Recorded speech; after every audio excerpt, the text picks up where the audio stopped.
Now, when it comes to computational thinking, many people talk about how, well, this like pattern recognition and abstraction and etc. is all going to be helpful for understanding X, Y, or Z subject areas. And while that might sound fancy, those claims aren't always backed by empirical research. It's like for music educators, like there was this like music makes you smarter campaign that was going on. I believe that was the wording that was going on like a decade or two ago. And that was actually based off of faulty research, like the whole so-called Mozart effect. Basically, any stimulant is going to make it so that you're going to perform better on a test, whether you do jumping jacks or listen to Mozart, and it's only going to have an effect size depending on how you listen to it and for a short period afterwards. And the same can be said with some of the studies on computational thinking, or not necessarily studies, but some of the research. It might be a hypothesis that, hey, this skill of abstraction is useful. It would probably be useful in this other setting. That would be called transfer or the transfer effect. And we don't really have a lot of studies that look to see, does this impact understanding of abstraction and does it actually transfer over into another domain?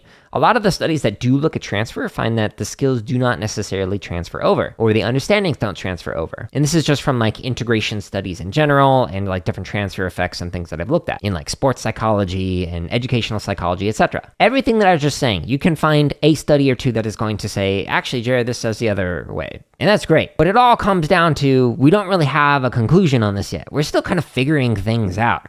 I happen to be in the camp where I'm very skeptical about it, not only from a learning standpoint, but also from like a power structure standpoint and whatnot, in terms of like, are we putting domains in subservient relationships to other domains? And I've talked about that in other episodes that I link in the show notes. But I keep bringing up these integration studies because, again, I think it's important for us to explore these. Now, here's a quote from page 3 that is kind of like a little bow on what I was just kind of saying. Quote, "Moreover, results on the effects of programming to learn mathematics should be viewed with caution because among the majority of studies interested in the effects of the use of programming through mathematics, lots are targeting the effects of computational thinking skills and not on mathematical learning.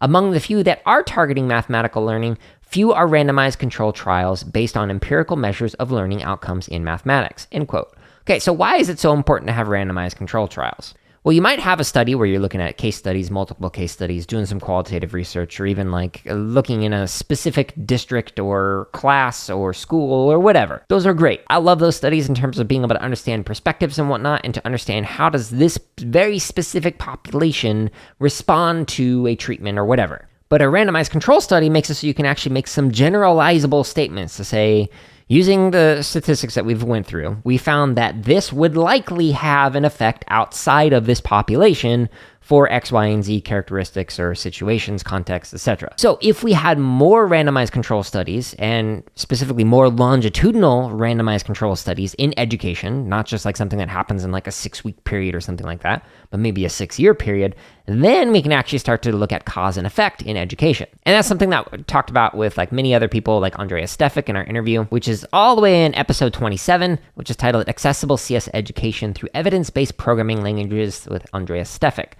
So I highly recommend checking out that one as well as all the other interviews, because there's some awesome guests on this podcast. This excerpt was from episode 186 of the CSK8 podcast, and it was titled Impact of Programming on Primary Mathematics Learning.